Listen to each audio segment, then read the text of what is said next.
Good morning students. इस lecture में हम क्लास 12 केमिस्ट्री के first chapter the solid state के एनसीईआरटी क्वेश्चंस को डिस्कस करेंगे। तो चलिए स्टार्ट करते हैं। फर्स्ट क्वेश्चन है व्हाई आर सॉलिड्स रिजिड। हमसे पूछा गया है सॉलिड्स जो होते हैं वो रिजिड क्यों होते हैं, मतलब कठोर क्यों होते हैं। तो इसका आंसर देखिए। इसका आंसर है, सबसे पहले हम सॉलिड के जो पार्टिकल्स हैं उनका अरेंजमेंट चेक कर लेते हैं। देखिए यहाँ पर सॉलिड के जो पार्टिकल्स होते हैं उनका अरेंजमेंट कुछ इस तरह से होता है, इस तरीके से। तो यहां पे आप देख सकते हैं कि जो सॉलिड के पार्टिकल्स हैं वो क्लोजली पैक्ड हैं, ठीक है। तो पहला यहां पर रीजन क्या हो गया, पहला रीजन है कि ये क्लोजली पैक्ड है, क्लोजली पैक्ड, क्लोजली पैक्ड हो गए, ठीक है। जब ये क्लोजली पैक्ड होते हैं तो इन पार्टिकल्स के बीच में जो फोर्स ऑफ अट्रैक्शन होता है, इनको जोड़ने के लिए जो अट्रैक्शन फोर्स होता है वो भी बहुत ज्यादा होता है। तो हम क्या लिख सकते हैं, very strong force of attraction, force of attraction. बहुत सिंपल है कि इन पार्टिकल्स में जो फोर्स ऑफ अट्रैक्शन होता है वो वेरी स्ट्रॉन्ग होता है, बहुत ज्यादा मजबूत होता है, जो इन्हें आपस में जोड़े रखता है, ठीक है। उसके बाद देखिए very strong force of attraction होने से क्या होगा कि ये जो पार्टिकल्स हो जाते हैं वो कैसे हो जाते हैं, फिक्स्ड। इनकी जो पोजीशन है वो कैसे हो जाती है, फिक्स्ड पोजीशन।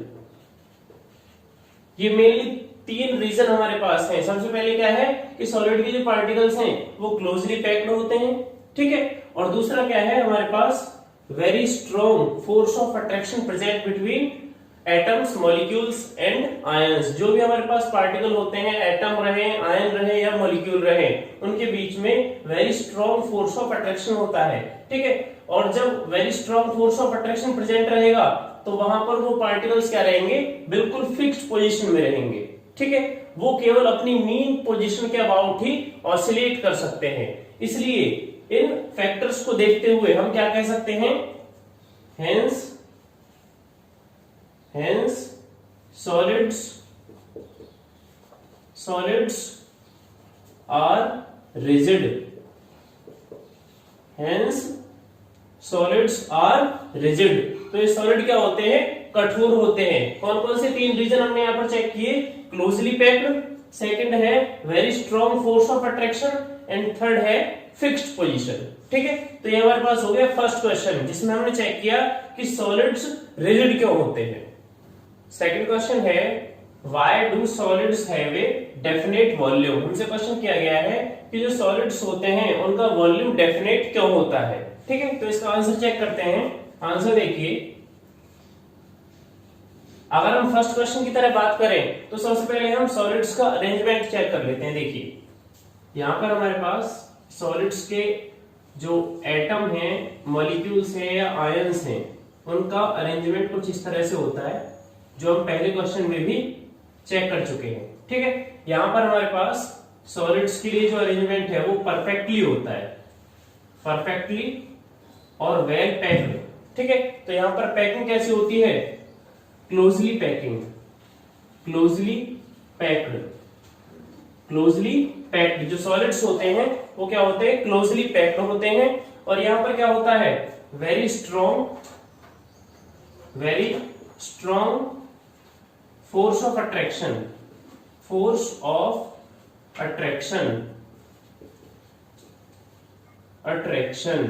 ठीक है। जो हमारे पास एटम्स हैं, आयंस हैं या मॉलिक्यूल्स हैं, उनके बीच में बहुत ही मजबूत, ठीक है, मजबूत बल होता है जिसके द्वारा वो एक दूसरे को अट्रैक्ट करते हैं, ठीक है। तो यहां पर हो गया very strong force of attraction. तो क्या होगा, जब इतने मजबूत बल के द्वारा ये जुड़े हुए हैं तो क्या होगा इसका रिजल्ट, नॉट फ्री टू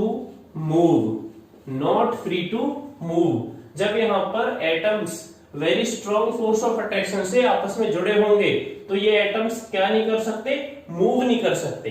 मतलब अलग अलग घूमने के लिए ये फ्री नहीं रहेंगे, केवल अपनी मेन पोजीशन के अबाउट ही ऑसिलेट करेंगे। ठीक है, इसी वजह से इनमें क्या प्रॉपर्टी आती है, रिजिडिटी। रिजिडिटी, और जब रिजिडिटी आ जाती है मतलब कठोरता, कठोरता जब इनमें आ जाती है तो ना ही इनके लेंथ ब्रेथ हाइट किसी में भी चेंज नहीं होगा। इसलिए हम क्या क्या कह सकते हैं, दैट इज वाई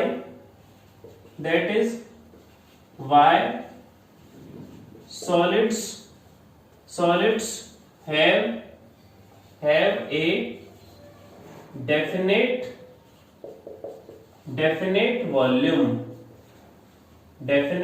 वॉल्यूम। अब देखिए यहां पर क्या हो गया था, इनमें प्रॉपर्टी जनरेट हो गई थी रिजिडिटी, कठोरता, जिसकी वजह से ना तो इनकी लेंथ, ना इनकी ब्रेथ, ना इनकी हाइट में कोई चेंज आता है, जिसकी वजह से इनका जो वॉल्यूम है वो क्या हो जाता है, डेफिनेट हो जाता है। इसलिए हम कह सकते हैं solids have a definite volume.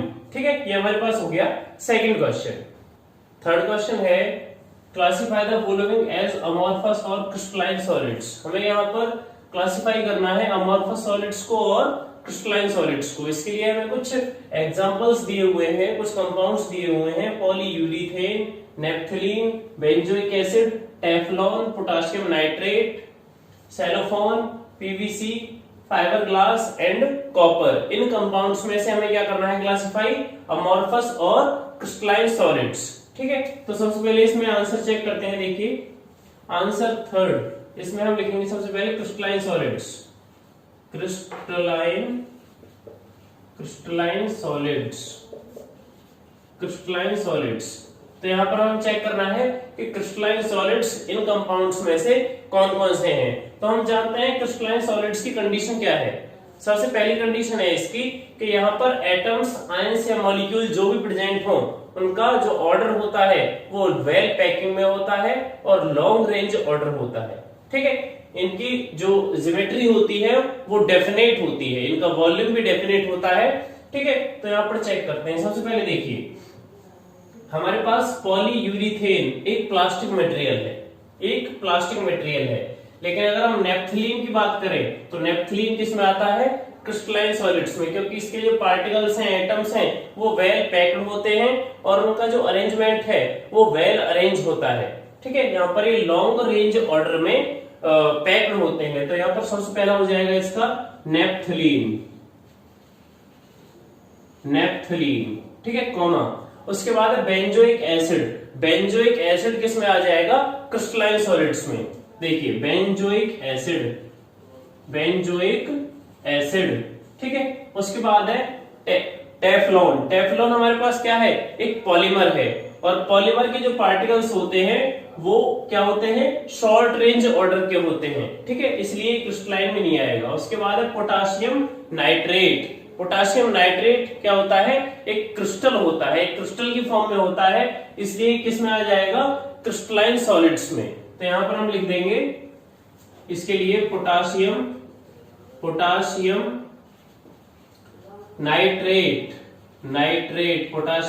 Nitrate. उसके बाद cellphone, PVC and fibre glass, ये सब किसके एग्जांपल हैं, अमॉर्फस सॉलिड के। उसके बाद लास्ट है कॉपर क्या है, एक मेटल है, और मेटल के जो पार्टिकल्स होते हैं, एटम्स होते हैं, वो किस तरह से पैक होते हैं, क्रिस्टलाइन सॉलिड की प्रॉपर्टी की तरह।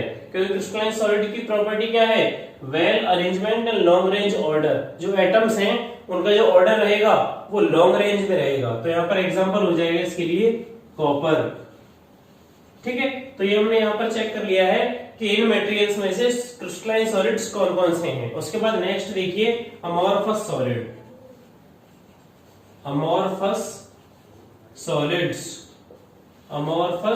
सॉलिड्स। तो बाकी जो बच्चे हैं वो सब किस में आ जाएंगे, किस कैटेगरी में आ जाएंगे, अमॉर्फस सॉलिड की में। तो सबसे पहले है पॉलीयूरिथेन। ठीक है, ये हमारे पास एक क्या है, एक प्लास्टिक मटेरियल है। उसके बाद है इसमें टेफ्लॉन। उसके बाद है सेलोफोन इसमें हो जाएगा सेलोफोन। ठीक है, फिर इसके बाद है इसमें पीवीसी पॉलीविनाइल क्लोराइड। उसके बाद है फाइबर ग्लास, फाइबर ग्लास, ठीक है। ये हमारे पास सब एग्जांपल किसके हैं? ये एग्जांपल है हमारे पास अमोर्फस सॉलिड्स के। तो इस तरह से हमने किसको क्लासिफाई कर लिया है? अमोर्फस और क्रिस्टलाइन सॉलिड्स को, ठीक है। ये हमारे पास हो गया थर्ड क्वेश्चन। फोर्थ क्वेश्चन है why is glass considered a super cooled liquid? हम ग्लास को सुपर कूल्ड लिक्विड कंसीडर क्यों करते हैं? तो इसका आंसर चेक करते हैं। आंसर देखिए, answer 4, glass is an amorphous solid। बहुत सिंपल है, ग्लास क्या है? एक अमोर्फस सॉलिड है। इससे मतलब क्या हुआ कि ग्लास के जो पार्टिकल्स हैं वो लॉन्ग रेंज ऑर्डर की बजाय शॉर्ट रेंज ऑर्डर में प्रेजेंट रहते हैं, और इनका जो अरेंजमेंट है वो भी नॉट वेल पैक्ड होता है। इनका वेल पैकिंग में अरेंजमेंट नहीं होता है। इसलिए लाइक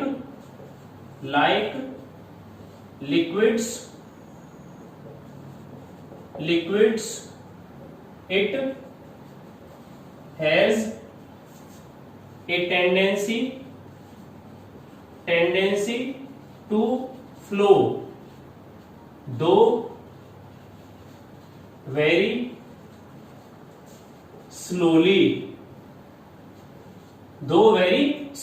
बहुत सिंपल है, जैसे लिक्विड्स का नेचर होता है फ्लो करने का, ठीक है, फ्लो करने की जो उनकी टेंडेंसी होती है, इसी तरह से जो सुपर कूल्ड लिक्विड होते हैं उनकी भी टेंडेंसी कैसी होती है? फ्लो करने की। बस डिफरेंस क्या है कि जो लिक्विड्स हैं उनकी फ्लो करने की टेंडेंसी क्या है? थोड़ी फास्ट है, और जो हमारे पास सुपर कूल्ड लिक्विड है इनकी फ्लो करने की टेंडेंसी क्या है? Very slow. इसका एग्जांपल हम कहां से चेक कर सकते हैं? जो ओल्ड बिल्डिंग्स के जो विंडो होते हैं, विंडो होती हैं, उनका जो ग्लास होता है आप देख सकते हैं इस तरह से। ओल्ड बिल्डिंग्स जो हमारे पास होती हैं उनमें जो ग्लास प्रेजेंट होते हैं विंडोज में, उनका जो बॉटम साइड है, ये जो हमारे पास बॉटम साइड है ये क्या हो जाता है? थिक। ये हो जाता है थिक, और ऊपर जो हमारे पास इसका अपर साइड है वो क्या हो जाता है? थिन। बहुत सिंपल सी बात है, ठीक है। लेकिन जो हमारे पास बिल्डिंग्स होनी चाहिए वो कितनी पुरानी होनी चाहिए? कम से कम 25 से 30 साल पुरानी होनी चाहिए। इसलिए हम उनमें देख सकते हैं कि उनके जो ग्लास होते हैं वो बॉटम साइड में से थिक हो जाते हैं और अपर साइड में से क्या हो जाते हैं? थिन। ये हमारे पास एक एग्जांपल है, विजिबल एग्जांपल है किसका? सुपर कूल्ड लिक्विड का। कि ग्लास एक क्या है? एक सुपर कूल्ड लिक्विड है जो इतने सालों में यहां से फ्लो करता करता बॉटम में आ पहुंचा है, जिससे क्या हुआ कि इसका बॉटम जो हो गया वो थिक हो गया, और जो अपर साइड है इसकी वो क्या हो गई?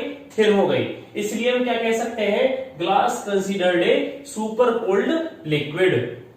फिफ्थ क्वेश्चन है refractive index of a solid is observed to have the same value along all directions. Comment on the nature of solid. Would it show cleavage property? तो देखिए हमसे क्वेश्चन में क्या पूछा गया है? Refractive index of a solid, किसी भी सॉलिड का जो रिफ्रैक्टिव इंडेक्स है is observe to have the same value along all directions. Refractive index किसी भी सॉलिड में क्या करता है? सभी डायरेक्शंस में सेम वैल्यू शो करता है, ठीक है। उसके बाद यहाँ क्वेश्चन है comment on the nature of solid. अब हमें उस सॉलिड का जिसमें रिफ्रैक्टिव इंडेक्स की वैल्यू हर एक डायरेक्शन में सेम है, उस सॉलिड का क्या बताना है? नेचर बताना है। सेकंड क्वेश्चन है would it show cleavage property. तो यहां पर पूछा गया है क्या यह सॉलिड एक क्लीवेज प्रॉपर्टी शो करेगा?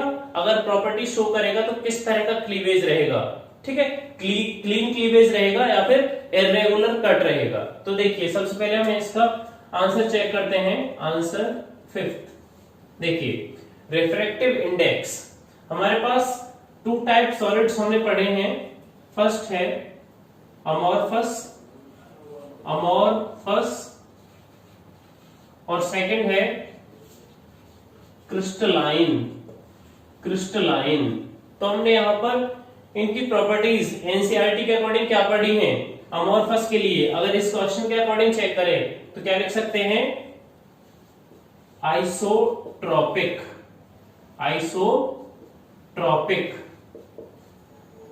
ठीक है। अमॉर्फस सॉलिड्स क्या होते हैं? आइसोट्रोपिक इन नेचर, ठीक है, आइसोट्रोपिक इन नेचर। और क्रिस्टलाइन सॉलिड्स क्या होते हैं? एनआइसोट्रोपिक, एनआइसोट्रोपिक, एनआइसोट्रोपिक, ठीक है। अब इन दोनों में डिफरेंस क्या है? आइसोट्रोपिक का मतलब होता है कि जैसे यहां पर रिफ्रैक्टिव इंडेक्स है, यहां पर क्या है? रिफ्रैक्टिव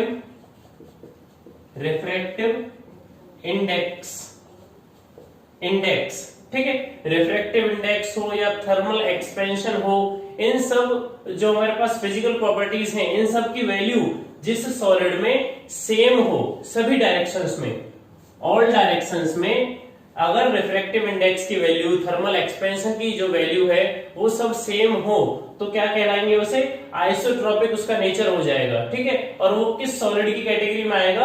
अमॉर्फस सॉलिड की कैटेगरी में। तो हम यहां से कह सकते हैं इस क्वेश्चन में, comment on the nature of solid. तो यहां पर आइसोट्रोपी या आइसोट्रोपिक प्रॉपर्टी किस सॉलिड में प्रेजेंट है? अमॉर्फस सॉलिड में, क्योंकि आइसोट्रोपिक प्रॉपर्टी के अंदर ही क्या आता है? रिफ्रैक्टिव इंडेक्स या थर्मल एक्सपेंशन। तो इसका फर्स्ट जो क्वेश्चन है उसका आंसर हो जाएगा nature of solid. Nature of solid क्या हो जाएगा?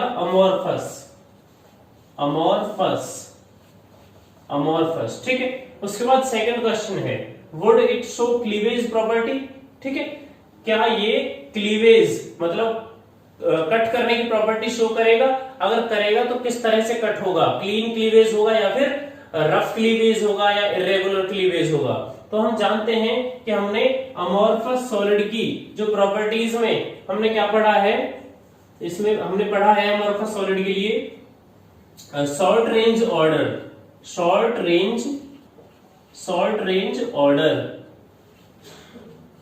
ऑर्डर, ठीक है। जो अमॉर्फस सॉलिड में जो पार्टिकल्स होते हैं वो शॉर्ट रेंज ऑर्डर में प्रेजेंट होते हैं, जिससे क्या होगा कि ये वेल पैकिंग में नहीं होते, ये ना टाइटली पैक होते हैं और ना ही वेल पैक्ड होते हैं, जिसकी वजह से हम यहाँ पर जो क्लीवेज प्रॉपर्टी शो कराएंगे वो क्या हो जाएगी? इरेगुलर। तो इस सेकंड का आंसर हो जाएगा, इसमें सेकंड जो क्वेश्चन दिया गया है, it would not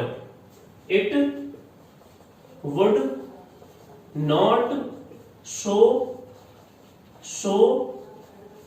clean cleavage but regular cut. ये यहां पर क्या शो करेगा? इरेगुलर कट शो करेगा, क्लीन क्लीवेज शो नहीं करेगा, क्योंकि यहां पर बताया जा रहा है अमॉर्फस सॉलिड की जो प्रॉपर्टीज होती हैं वो क्या होती हैं? एक तो इसमें शॉर्ट रेंज ऑर्डर होता है। शॉर्ट रेंज ऑर्डर का मतलब है कि जो इसके पार्टिकल्स हैं वो वेल पैक्ड नहीं होते, जिसकी वजह से इसमें डिफेक्ट पैदा हो जाता है, ठीक है। इसलिए यहाँ पर इरेगुलर कटिंग होगी, ना कि क्लीन क्लीवेज होगा। इस तरह से हमने यहाँ पर फिफ्थ क्वेश्चन के जो यहाँ टू पार्ट्स हैं, जो दो क्वेश्चन हमसे यहाँ पूछे गए हैं, comment on the nature of solid and would it show cleavage property, इन दोनों को यहाँ पर डिस्कस कर लिया है। नेक्स्ट क्वेश्चन है question number 6, classify the following solids in different categories based on the nature of intermolecular forces operating in them. देखिए क्वेश्चन बहुत सिंपल है, हमसे यहाँ पर पूछा गया है कि ये जो हमें गिवन कंपाउंड्स हैं, हमें यहाँ पर कुछ कंपाउंड्स के एग्जांपल गिवन हैं, इनको हमें क्लासिफाई करना है। क्लासिफाई क्या करना है? सॉलिड्स में, कि किस टाइप के सॉलिड्स हैं और इनके बीच में किस तरह का फोर्स ऑफ अट्रैक्शन है, किस तरह के इंटरमोलिकुलर फोर्सेस इसमें काम करते हैं। तो हमारे पास कौन कौन से एग्जांपल हैं? Potassium sulphate, tin, benzene, urea, ammonia, water, zinc sulphide, graphite, rubidium, argon, silicon carbide, ठीक है। तो चलिए स्टार्ट करते हैं। आंसर 6, ठीक है। सबसे पहले है पोटासियम सल्फेट। अगर हम पोटासियम सल्फेट की बात करें तो ये किस तरह का कंपाउंड है? Ionic compound. तो ये किस में आ जाएगा? आयोनिक सॉलिड्स में, आयोनिक सॉलिड। और अगर इंटरमोलिकुलर फोर्सेस की बात करें तो यहां पर इंटरमोलिकुलर फोर्सेस हैं इलेक्ट्रोस्टैटिक फोर्स ऑफ अट्रैक्शन। उसके बाद है सेकंड टिन है हमारे पास, टिन आ जाएगा मेटेलिक मेटेलिक सॉलिड, ठीक है, मेटेलिक सॉलिड। उसके बाद है बेंजीन। बेंजीन में चेक करते हैं, benzene is equal to molecular solid, molecular solid. और किस तरह का मॉलिक्यूलर सॉलिड है? नॉन पोलर, क्योंकि हमारे पास जो टाइप ऑफ सॉलिड्स में हम डिस्कस करते हैं ये सभी टाइप्स किसके हैं? क्रिस्टलाइन सॉलिड्स के हैं, ठीक है। क्रिस्टलाइन जो सॉलिड है हमारे पास, उनको जब हम क्लासिफाई करते हैं, उन्हें डिफाइन करते हैं, तो यहाँ पर टाइप्स आते हैं, जैसे आयनिक सॉलिड है, मेटेलिक सॉलिड है, मॉलिक्यूलर सॉलिड है। मॉलिक्यूलर सॉलिड्स के भी कुछ सब डिविजन्स हैं, जैसे कि नॉन पोलर है, पोलर है और हाइड्रोजन बॉन्डिंग है, ठीक है। उनमें से बेंजीन, जिसका फॉर्मूला क्या है? C6H6, ये किसके अंडर आता है? नॉन पोलर मॉलिक्यूलर सॉलिड, ठीक है। उसके बाद है यूरिया। यूरिया की अगर हम बात करें तो ये भी मॉलिक्यूलर सॉलिड है, मॉलिक्यूलर सॉलिड ये, लेकिन ये कैसा है? पोलर है। ये क्या है? Polar molecular solid. इसलिए हमने बेंजीन और यूरिया को अलग अलग लिखा है, नहीं तो ये है तो मॉलिक्यूलर सॉलिड ही, लेकिन दोनों अलग अलग है, नॉन पोलर और पोलर। उसके बाद है अमोनिया। यहां पर देखिए अमोनिया,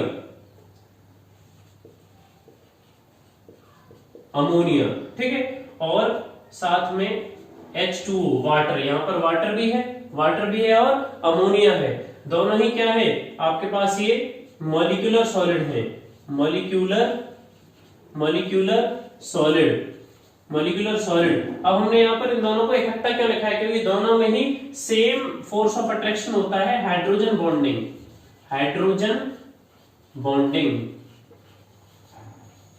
बॉन्डेड ये होते हैं हमारे पास वाटर और अमोनिया। इसका फॉर्मूला है NH3।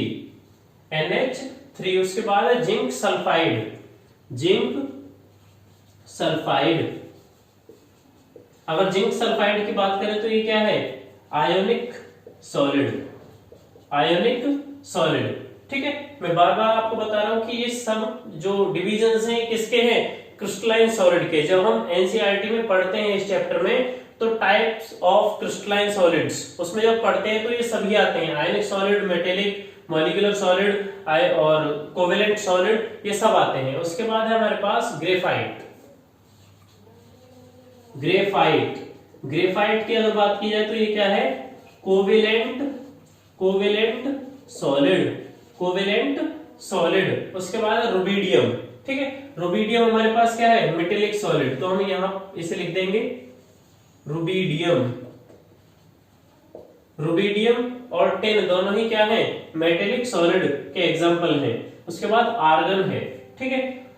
आर्गन की अगर हम बात करें तो आर्गन को हम यहां लिख सकते हैं, आर्गन। देखिए, आर्गन और बेंजीन दोनों ही क्या है? मॉलिक्यूलर सॉलिड के एग्जांपल हैं, और ये क्या है? नॉन पोलर है, बेंजीन भी और आर्गन भी। उसके बाद है सिलिकॉन कार्बाइड किस कैटेगरी में आएगा? यहां पर आ जाएगा सिलिकॉन कार्बाइड किसका एग्जांपल है? Covalent solid.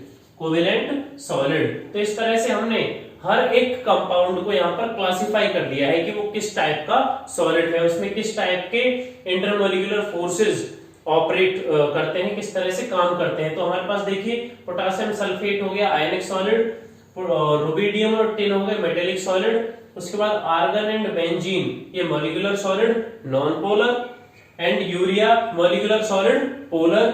उसके बाद NH3 जो कि अमोनिया का फॉर्मूला है, और H2O वाटर, ये दोनों ही क्या है? मॉलिक्यूलर सॉलिड है और हाइड्रोजन बॉन्डेड। देखिए यहां पर बस गलती कहां होती है बच्चे से, जैसे कि मॉलिक्यूलर सॉलिड हैं, इनके 3 सब पार्ट्स और हैं, जैसे कि यहां पर लिख रहा है आपके सामने नॉन पोलर, पोलर और हाइड्रोजन बॉन्डेड। इन सब को भी डिस्टिंक्ट करना होता है, इनको भी डिस्टिंग्विश करना होता है कि कौन से कंपाउंड में हाइड्रोजन बॉन्डिंग है, कौन सा कंपाउंड हमारा पोलर है और कौन सा नॉन पोलर है, ठीक है। उसके बाद सिंपल है, जिंक सल्फाइड है, जिंक सल्फाइड पोटेशियम सल्फेट की तरह आयनिक सॉलिड ही रहेगा, ठीक है। और ग्रेफाइट है वो कोवेलेंट सॉलिड है, और सिलिकॉन कार्बाइड भी कोवेलेंट सॉलिड के अंदर आएगा, ठीक है। इस तरह से हमने 6 क्वेश्चन को भी यहाँ पर डिस्कस कर लिया है।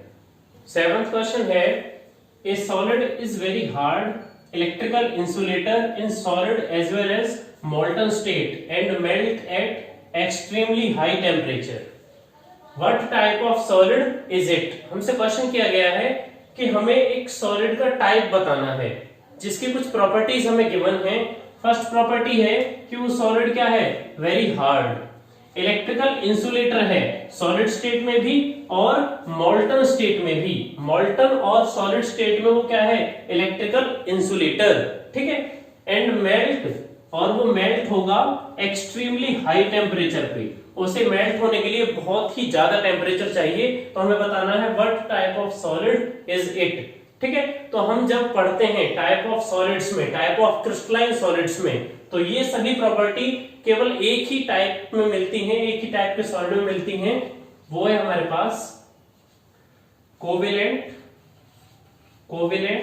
सॉलिड, कोवेलेंट सॉलिड, ठीक है। कोवेलेंट सॉलिड में हमारे पास एग्जांपल हैं जैसे SiO2, कार्बन है जो कि डायमंड की फॉर्म में है, डायमंड, ठीक है। और है हमारे पास सिलिकॉन कार्बाइड। तो ये सभी एग्जांपल किसके हैं, कोवेलेंट सॉलिड के। और इन सभी एग्जांपल्स में कौन कौन सी प्रॉपर्टीज पाई जाती हैं जो क्वेश्चन में पूछी गई हैं, कौन कौन सी हैं, वेरी हार्ड।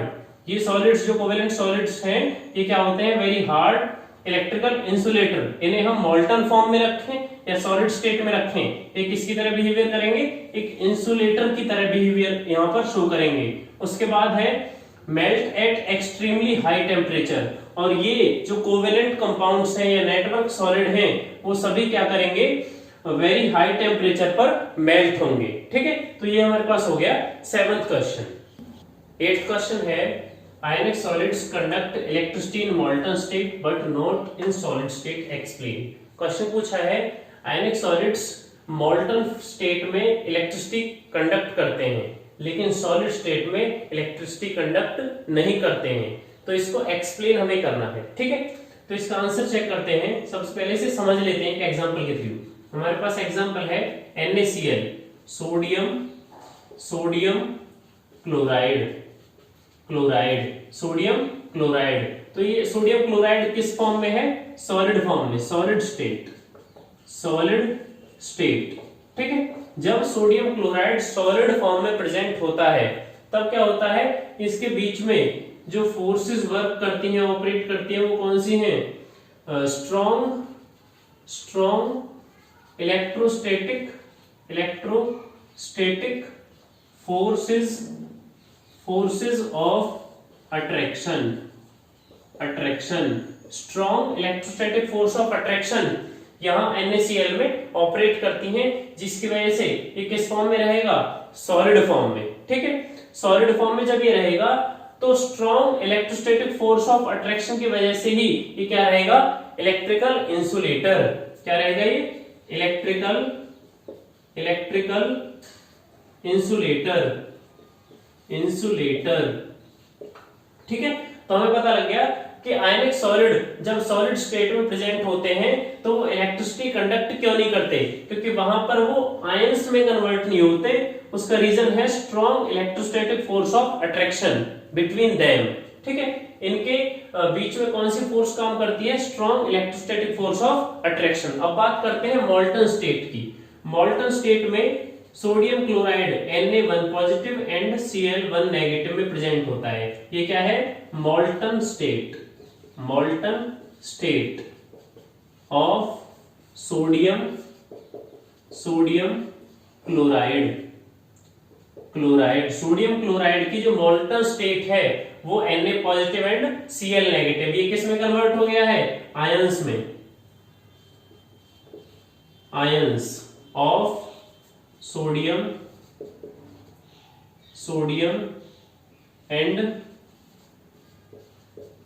क्लोरीन। तो सोडियम के Na पॉजिटिव और क्लोरीन के Cl नेगेटिव। अब यहां पर ये जब आयंस में कन्वर्ट हो गया है तो इनके बीच में कोई भी strong electrostatic force of attraction नहीं है, जिसकी वजह से ये आयंस में जो कन्वर्ट हुए हैं इसी वजह से ये इलेक्ट्रिसिटी कंडक्ट करेंगे। ध्यान से समझिए, ये मोल्टन स्टेट में क्या हुए हैं, आयंस में कन्वर्ट हो गए हैं, जिसकी वजह से ये इलेक्ट्रिकल कंडक्टर हो गए हैं। इसलिए कहा जाता है आयनिक solids conduct electricity in molten state but not in solid state. Main difference क्या है? मेन डिफरेंस है कि यहाँ पर NaCl एक क्रिस्टल फॉर्म में है, मतलब सॉलिड स्टेट में है। यहाँ पर ये आयंस में कन्वर्ट नहीं हुआ है, जबकि यहाँ अगर हम मोल्टन स्टेट की बात करें तो मोल्टन स्टेट में इलेक्ट्रॉन गेन हुए हैं और लॉस हुए हैं। और हम जानते हैं इलेक्ट्रिकल कंडक्टिविटी के लिए, इलेक्ट्रिसिटी कंडक्ट कराने के लिए हमें फ्री इलेक्ट्रॉन्स की रिक्वायरमेंट होती है, फ्री इलेक्ट्रॉन्स की रिक्वायरमेंट्स होती है और आयंस की रिक्वायरमेंट्स होती है। तो यहां से जैसे ही हमने NaCl क्रिस्टल को क्या किया है, मेल्ट किया है, तुरंत ये क्या होंगे, आयंस में कन्वर्ट हो जाएंगे और इलेक्ट्रिकल कंडक्टर की तरह बिहेव करने लगेंगे। ठीक है, तो ये हमारे पास हो गया 8th क्वेश्चन। 9th क्वेश्चन है what type of solids are electrical conductor malleable and ductile. हमें यहाँ पर एक सॉलिड का टाइप बताना है जिसकी कुछ प्रॉपर्टीज हमें गिवन है, जैसे कि electrical conductor, malleable and ductile. जिस सॉलिड के बारे में हमें बताना है उसकी प्रॉपर्टी क्या है कि वो इलेक्ट्रिकल कंडक्टर होना चाहिए, मेलिएबल होना चाहिए और डक्टाइल होना चाहिए। अब हम 10th क्लास से या 8th क्लास से ही पढ़ते हैं मेलिएबिलिटी के बारे में और डक्टिलिटी के बारे में और इलेक्ट्रिकल कंडक्टिविटी के बारे में। तो ये सभी प्रॉपर्टीज किस टाइप के सॉलिड्स में पाई जाती हैं? इसका आंसर है मेटेलिक सॉलिड। मेटेलिक सॉलिड जो हमारे पास है सॉलिड का टाइप जिसमें इलेक्ट्रिकल कंडक्टिविटी, मेलिएबिलिटी और डक्टिलिटी, ये तीनों ही प्रॉपर्टीज यहां पर मिल जाती हैं। तो इसका आंसर क्या रहेगा? Metallic solids. ठीक है।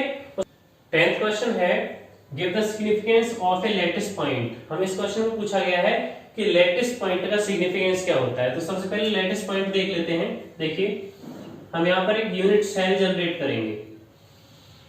ये हमारे पास एक यूनिट सेल है इस तरीके से, इस तरीके से एक यूनिट सेल है। इस यूनिट सेल में ये जो पॉइंट्स आपको दिख रहे हैं ये क्या है? 3 डायमेंशन में लैटिस पॉइंट कहलाते हैं, क्योंकि अगर हम इस टाइप के सेम अरेंजमेंट ऊपर, नीचे और साइड में रिपीट करेंगे तो वही क्या कहलाएगा? Lattice, crystal lattice. तो इन पॉइंट्स को क्या बोल देते हैं? Lattice point, lattice point. ठीक है, 3D में इन्हें क्या बोल देते हैं? 3 डायमेंशनल स्पेस में लैटिस पॉइंट। इनका सिग्निफिकेंस हमसे पूछा गया है, तो इसका आंसर चेक करते हैं। Answer 10 each lattice point represent the one constituent particle of a solid। बहुत सिंपल है कि हर एक लैटिस पॉइंट किसको रिप्रेजेंट करेगा? वन कॉन्स्टिट्यूएंट पार्टिकल को। कोई भी हम सॉलिड यहां पर लें, ठीक है, जो परफेक्टली सॉलिड होना चाहिए, क्रिस्टलाइन सॉलिड, ठीक है, उसके हर एक कॉन्स्टिट्यूएंट पार्टिकल्स को, जैसे एक कॉन्स्टिट्यूएंट पार्टिकल्स की बात हो रही है तो लैटिस पॉइंट जो रहेगा, वन लैटिस पॉइंट, वो किसको रिप्रेजेंट करेगा? वन कॉन्स्टिट्यूएंट पार्टिकल को। ठीक है, दिस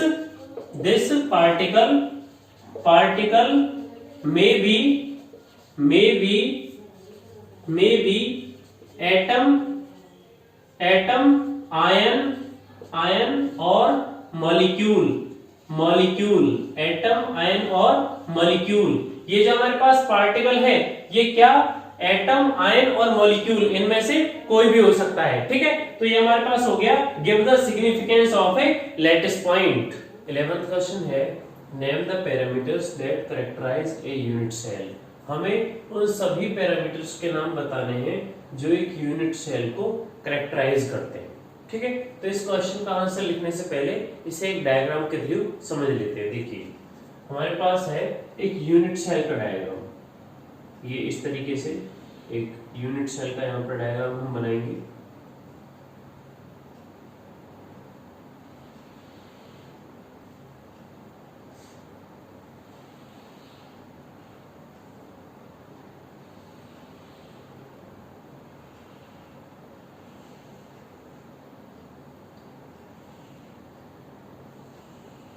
ये हमारे पास एक यूनिट सेल का डायग्राम है, देखिए।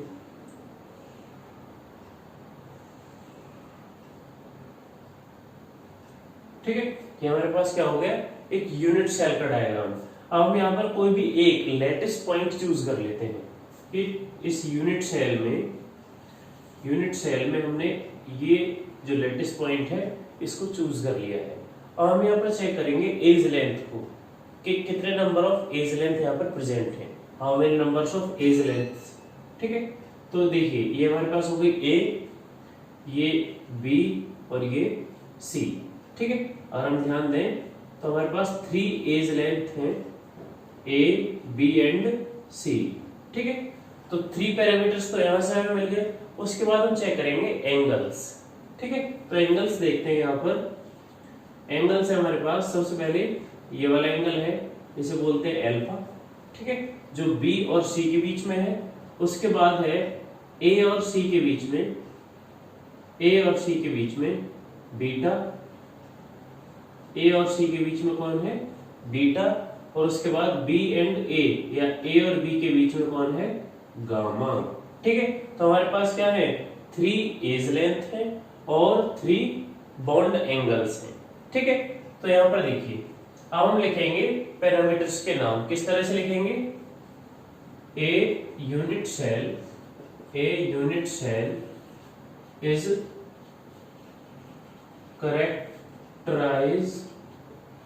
characterized by 6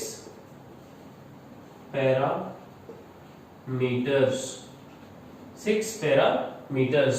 तो एक यूनिट सेल है जिसे करेक्टराइज किया जाता है कितने पैरामीटर्स से, 6 पैरामीटर्स से। तो वो पैरामीटर्स हैं कौन कौन से, 3 एजेस कौन कौन सी हैं, ए बी एंड सी। ठीक है, और 3 एंगल्स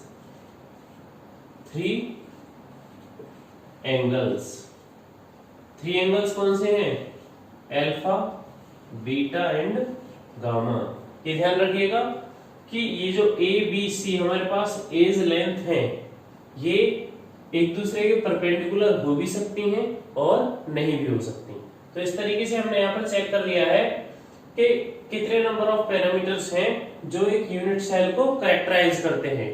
कितने हैं, 6 हैं। यहाँ पर लिख रहा है a unit cell is characterised by 6 parameters. कौन कौन से हैं, 3 axes a b c and 3 angles alpha beta gamma, जो इस यूनिट सेल डायग्राम में भी आपको शो हो रहा है। ये हमारे पास हो गया 11th क्वेश्चन का आंसर।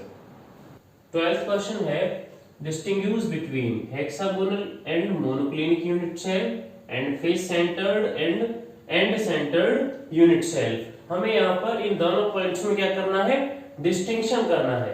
ठीक है, तो देखिए सबसे पहले हम फर्स्ट पॉइंट करते हैं इसका आंसर 12 फर्स्ट पार्ट। देखिए hexagonal and monoclinic unit cell को हमें क्या करना है, डिस्टिंग्विश करना है। तो सबसे पहले हम यूनिट सेल का डायग्राम बना लेते हैं। देखिए हमारे पास एक यूनिट सेल का डायग्राम है इस तरीके से।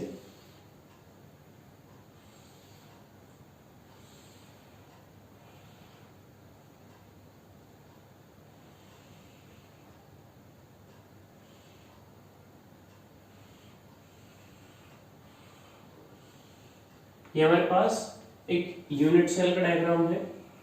ठीक है, अब हम यहां से इस यूनिट सेल के अकॉर्डिंग ही hexagonal unit cell and monoclinic unit cell को डिस्टिंग्विश करेंगे। सबसे पहले हम क्या करेंगे, hexagonal unit cell, hexagonal unit cell. जैसा हम पढ़ चुके हैं कि यूनिट सेल को कैरेक्टराइज करने के लिए हमारे पास 6 पैरामीटर्स होते हैं। तो कुछ इस तरह से हमारे पास पैरामीटर्स ए बी एंड सी। ठीक है, और 3 पैरामीटर्स जो दूसरे हैं वो कौन है, अल्फा बीटा एंड गामा। वो कहां पर है, इस तरह से alpha and beta and gamma. ठीक है, ये 6 पैरामीटर्स हैं जो एक यूनिट सेल को कैरेक्टराइज करते हैं। ठीक है, अब देखिए हेक्सागोनल यूनिट सेल में ये जो हमारे पास एज लेंथ है इनमें क्या डिफरेंस होता है और इन एंगल्स में क्या डिफरेंस होता है हम ये चेक करेंगे। देखिए यहां पर जो एज लेंथ है वो इस तरह से है, a is equal to b is not equal to c। सबसे पहले हम 3 पैरामीटर्स को देख लेते हैं edge length a b and c। तो यहाँ पर a और b दोनों इक्वल रहेंगी और b is not equal to c। ये जो हमारे पास c एज लेंथ है ये a और b के इक्वल नहीं रहेगी, ठीक है। उसके बाद देखिए alpha is equal to beta is equal to 90 degree. 90 degree जो अल्फा और बीटा एंगल है वो क्या रहेंगे 90 डिग्री के इक्वल रहेंगे, 90 डिग्री के इक्वल रहेंगे। और gamma is equal to 120 degree. जो गामा है हमारे पास वो एंगल कितना रहेगा 120 डिग्री का। ये हमारे पास क्या हो गया हेक्सागोनल यूनिट सेल। उसके बाद है मोनोक्लिनिक यूनिट सेल। देखिए monoclinic unit cell, monoclinic unit cell. यहां पर हम चेक करते हैं एज लेंथ को और एंगल्स को। देखिए a is not equal to b is not equal to c। यहां पर a b और c जो तीनों ही एजेस हैं वो क्या है अनइक्वल है, ठीक है। किसमें मोनोक्लिनिक यूनिट सेल में। उसके बाद हम चेक करते हैं alpha is equal to gamma is equal to 90 degree but not equal to beta.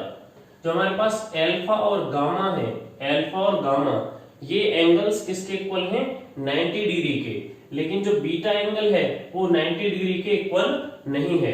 तो ये हमारे पास 6 पैरामीटर्स किसके लिए है मोनोक्लिनिक यूनिट सेल के लिए, ठीक है।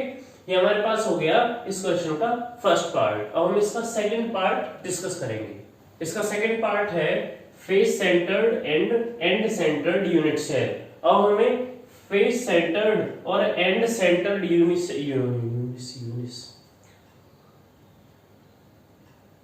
इस क्वेश्चन का सेकंड पार्ट है face centred and end centred unit cell. अब हमें face centred and end centred unit cell को डिस्टिंग्विश करना है। तो इसको डिस्टिंग्विश करने के लिए भी हम एक यूनिट सेल बना लेते हैं। देखिए ये हमारे पास एक यूनिट सेल है इस तरीके से।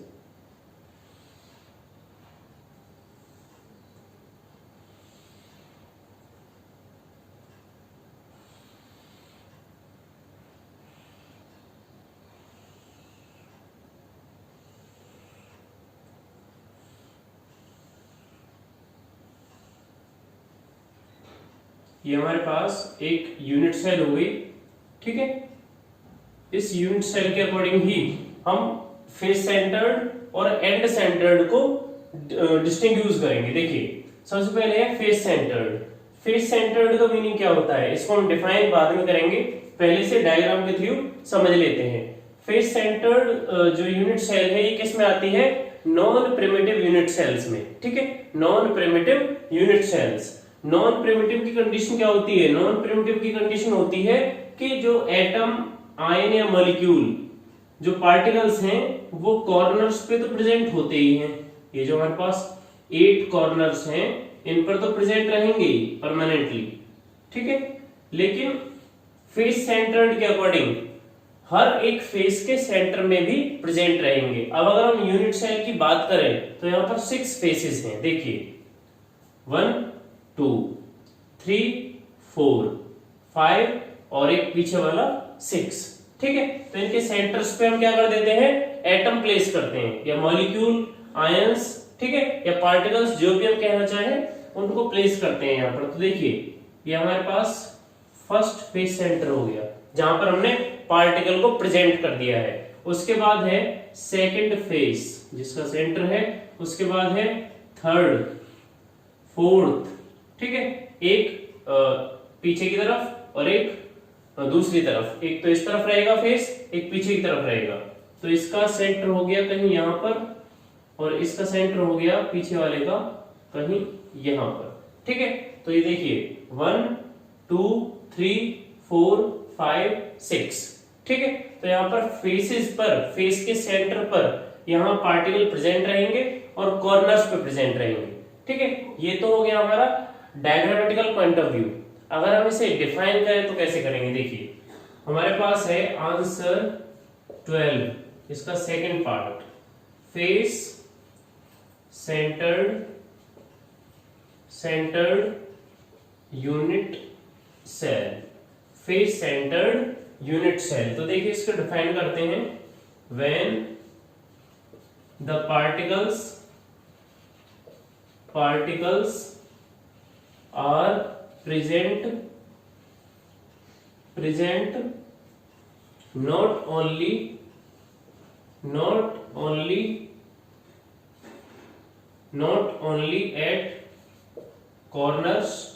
corners but also present the each face center। ठीक है, बहुत सिंपल है। देखिए जब भी कोई पार्टिकल कॉर्नर्स पर प्रेजेंट रहेगा और हर एक फेस के सेंटर पर प्रेजेंट रहेगा। ठीक है, तो उसी को क्या बोल देंगे हम, इसे देखिए, when the particles are present not only at corners but also present the each face center is called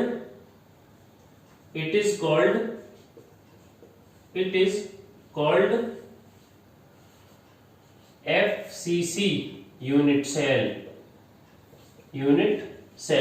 हम इसे इस तरह से भी लिख सकते हैं, FCC face centred cubic unit cell.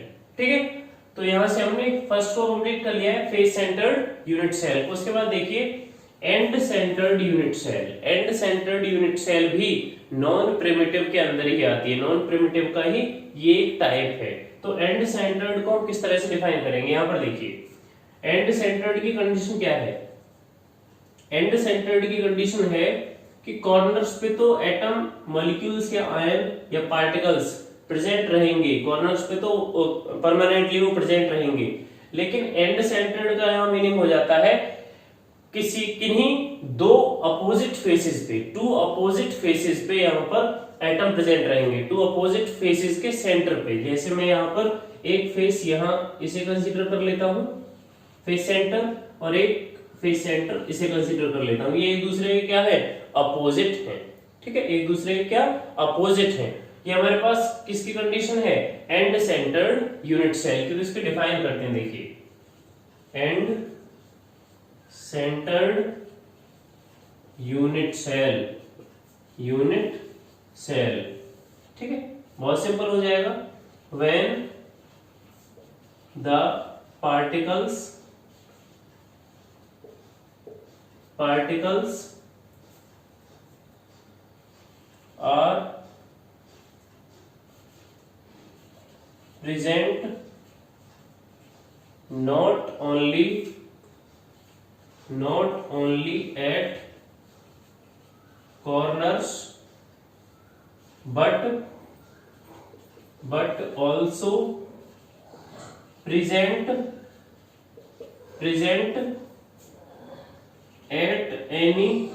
any two opposite face centers is called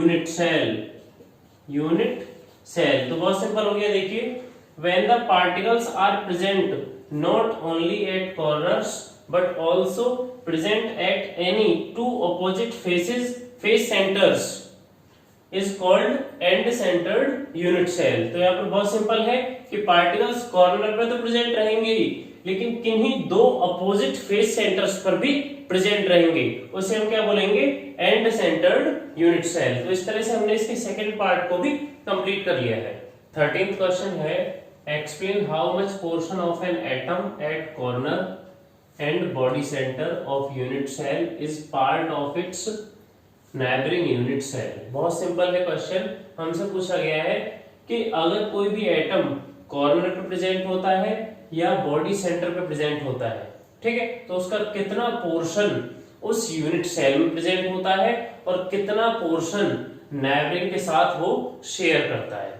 ठीक है, तो उसके लिए देखिए इसका आंसर चेक करते हैं। आंसर 13। तो सबसे पहले हम एक यूनिट सेल का डायग्राम बनाएंगे, उससे हम इसे इजीली समझेंगे। देखिए ये हमारे पास एक डायग्राम है कुछ इस तरह से,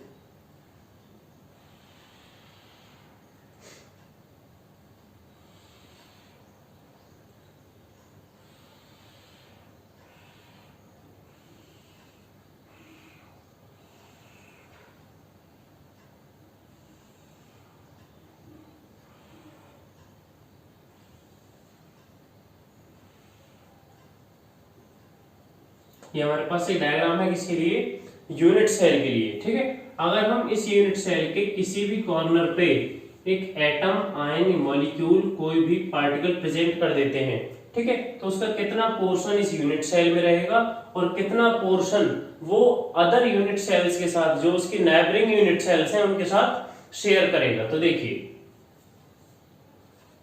एन एटम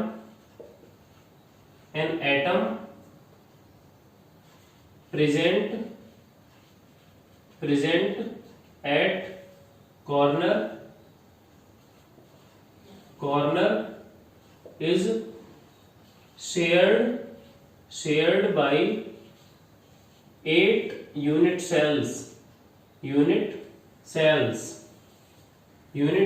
तो देखिए बहुत सिंपल है, जब भी कोई एटम एक कॉर्नर पे प्रेजेंट रहेगा तो वो कितनी यूनिट सेल्स के द्वारा शेयर किया जाएगा, 8 यूनिट सेल्स। मतलब उसके जो 8 नाइबरिंग रहेंगे, आप खुद से समझिए, 8 तो वो खुद है, उसके जो नाइबर्स रहेंगे वो कितने रहेंगे, 7। ठीक है, टोटल नंबर जो यूनिट सेल्स रहेंगी वो 8 की बात हो रही है। ठीक है, 8 की बात हो रही है। 8 यूनिट सेल में ये 1 एटम शेयर रहेगा। ठीक है, तो एक सिंगल यूनिट सेल में इसका कितना पोर्शन प्रेजेंट रहेगा। ठीक है, in single unit cell 1/8 part present of an atom. बहुत सिंपल है, देखिए an atom present at corner is shared by 8 unit cells. जो कॉर्नर पे एटम प्रेजेंट रहेगा वो 8 यूनिट सेल्स के द्वारा शेयर किया जाएगा। मतलब 8 जो यूनिट सेल्स रहेंगी उनमें उसका पोर्शन रहेगा। ठीक है, तो अगर हम 1 यूनिट सेल की बात करते हैं, सिंगल यूनिट सेल जो हमारे पास है, इसमें इस एटम का कितना पोर्शन रहेगा, how much portion present in 1 unit cell, तो वो हमारे पास आंसर क्या हो जाएगा, 1/8 पार्ट इसका प्रेजेंट रहेगा किसमें, एक सिंगल यूनिट सेल में। ठीक है, उसके बाद है बॉडी सेंटर। ठीक है, तो देखिए बॉडी सेंटर इसका सेकंड पार्ट है। बॉडी सेंटर के बारे में अगर हम बात करें तो देखो, एक हमारे पास जो यूनिट सेल है, इस यूनिट सेल के बॉडी सेंटर को अगर हम देखें तो यहां कहीं होगा, यहां पे एक एटम हमने यहां पर प्रेजेंट कर दिया, और बॉडी का जो सेंटर होता है वो उसके इनसाइड होता है, ना कि आउटसाइड। ठीक है, इसलिए जो एटम बॉडी सेंटर पे प्रेजेंट रहेगा वो किसी भी नाइबरिंग यूनिट सेल के द्वारा शेयर नहीं किया जाएगा। ये ध्यान रखिएगा, किसी भी नाइबरिंग यूनिट सेल के साथ वो शेयर नहीं किया जाएगा। उसका कंप्लीटली जो कंप्लीट पार्ट है, कंप्लीट एटम है, वो किसमें प्रेजेंट रहेगा, 1 यूनिट सेल में, सिंगल यूनिट सेल में। ठीक है, तो यहां पर भी in single unit cell 1 atom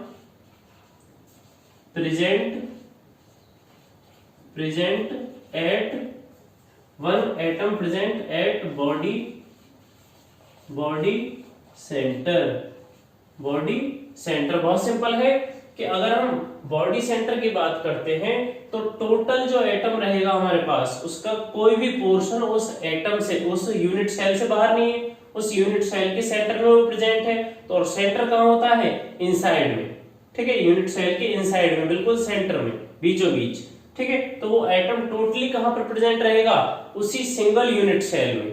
वो किसी के साथ कोई शेयरिंग नहीं करेगा, ना ही उसके पार्टीशन होंगे, वो कंप्लीटली कहाँ प्रेजेंट रहेगा? सिंगल वन यूनिट सेल के अंदर, ठीक है। तो ये हमारे पास हो गया इस क्वेश्चन का आंसर, जिसमें हमने देखा कि कॉर्नर्स के अकॉर्डिंग कितना पोर्शन यहाँ पर डिस्ट्रीब्यूट होगा डिफरेंट यूनिट सेल्स में, लाइब्रेरी के साथ और सेल्फ में, और बॉडी सेंटर में कितना रहेगा, ठीक है। तो इस तरह से हमने 13 क्वेश्चन को कंप्लीट कर लिया है। 14th क्वेश्चन है, what is the two dimensional coordination number of A molecule in square close packing layer. ठीक है, हमसे क्वेश्चन पूछा गया है किसी भी मॉलिक्यूल की जो स्क्वायर क्लोज पैकिंग लेयर होती है उसमें टू डायमेंशनली कोऑर्डिनेशन नंबर क्या रहेगा। ठीक है, तो उसके लिए हम चेक कर लेते हैं आंसर 14। ठीक है, इसके लिए सबसे पहले हम क्या बना लेते हैं? Square close packing layer. Square close packing layer यहां पर हम ड्रॉ करेंगे। एटम्स का अरेंजमेंट कुछ इस तरह से रहेगा।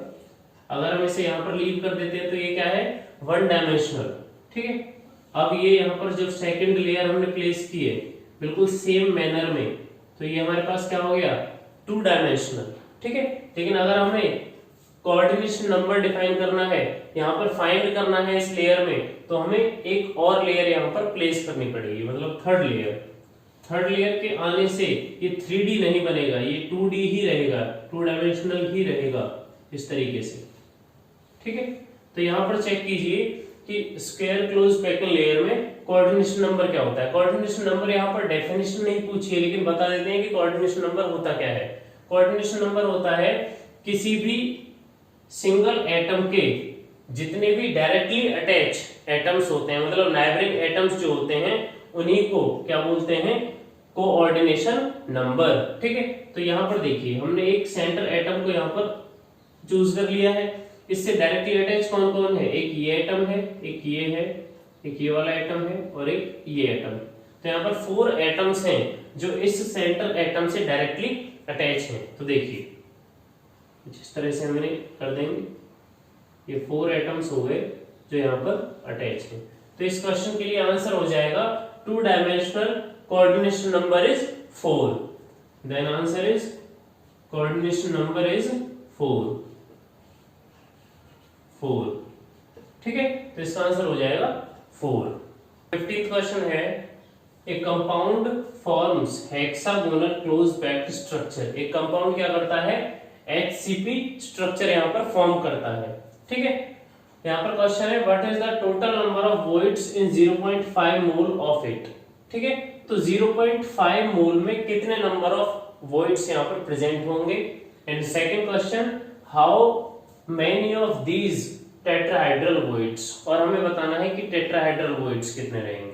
ठीक है, एक तो हमें 0.5 मोल में टोटल नंबर ऑफ वॉइड्स बताने हैं, ठीक है, और ये बताना है कि टेट्राहेड्रल वॉइड्स कितने रहेंगे। सेपरेटली हमें टेट्राहेड्रल वॉइड्स भी बताने हैं और टोटल नंबर ऑफ वॉइड्स भी बताने हैं, किसमें? 0.5 मोल में। तो देखिए आंसर क्या रहेगा? Number of atoms in close packing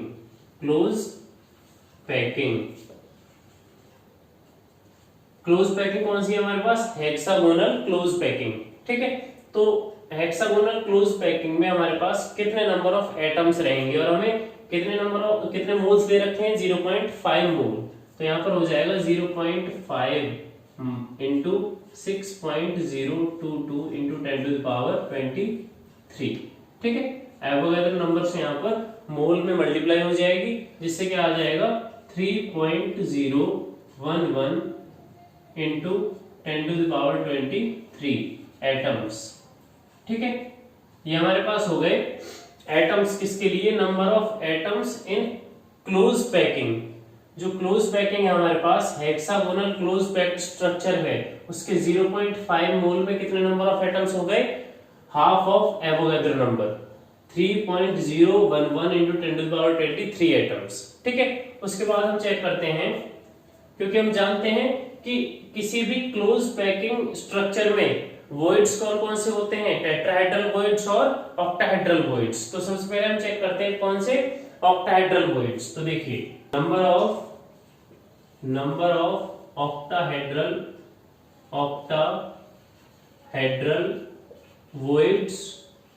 voids is equal to, octahedral voids किसके इक्वल रहेंगे, नंबर ऑफ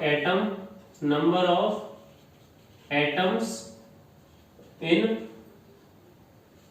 क्लोज पैकिंग। बहुत सिंपल है, जितने number of atoms close packing में प्रेजेंट हैं उतने नंबर ऑफ ऑक्टाहेड्रल वॉइड्स हमारे पास प्रेजेंट रहेंगे। ठीक है, तो वो कितने हो जाएंगे, 3.011 into 10 to the power 23। ठीक है, ये हमारे पास क्या है, नंबर ऑफ वॉइड्स हैं। ठीक है, नंबर ऑफ ऑक्टाहेड्रल वॉइड्स। उसके बाद हम चेक करेंगे क्या, टेट्राहेड्रल वॉइड्स।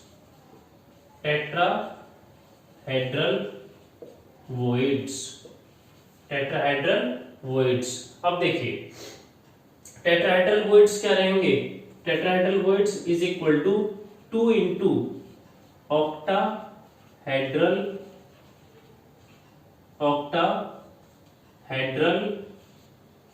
वॉइड्स। बहुत सिंपल है, टेट्राहेड्रल वॉइड्स किसके इक्वल रहेंगे, ऑक्टाहेड्रल वॉइड्स के ट्वाइस के इक्वल। ठीक है, तो ये किसके इक्वल हो जाएंगे, इस तरह से is equal to 2 into 3.011 into 10 to the power 23 is equal to 6.022 into 10 to the power 23। तो नंबर ऑफ टेट्राहेड्रल वॉइड्स किसके इक्वल हो जाएंगे, 6.022 into 10 to the power 23 के इक्वल। ठीक है, यहां तक आपको समझ में आ गया। उसके बाद चेक करते हैं टोटल नंबर ऑफ वॉइड्स, क्योंकि हमसे क्या पूछा गया है, total number of voids in 0.5 मोल। ठीक है, 0.5 मोल में हमें टोटल नंबर ऑफ वॉइड्स पूछे हैं, ये नहीं सेपरेटली। तो चलो टेट्राहेड्रल वॉइड्स पूछे ही हैं, क्योंकि यहाँ पर इसका ट्वाइस हमें करना पड़ रहा है, तो हमने पहले साइलेंट क्वेश्चन का आंसर यहाँ पर दिया है। टेट्राहेड्रल वॉइड्स हमारे पास कितने हो जाएंगे, एवोगैड्रो नंबर के इक्वल। ठीक है, 6.022 into 10 to the power 23 voids. ठीक है, टेट्राहेड्रल वॉइड्स। उसके बाद हम निकालेंगे टोटल नंबर ऑफ वॉइड्स,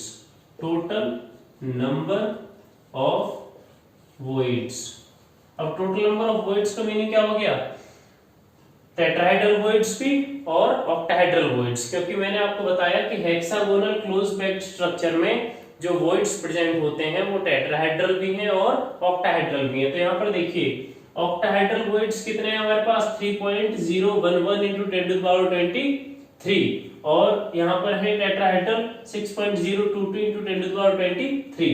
तो इसको टोटल कर देते हैं।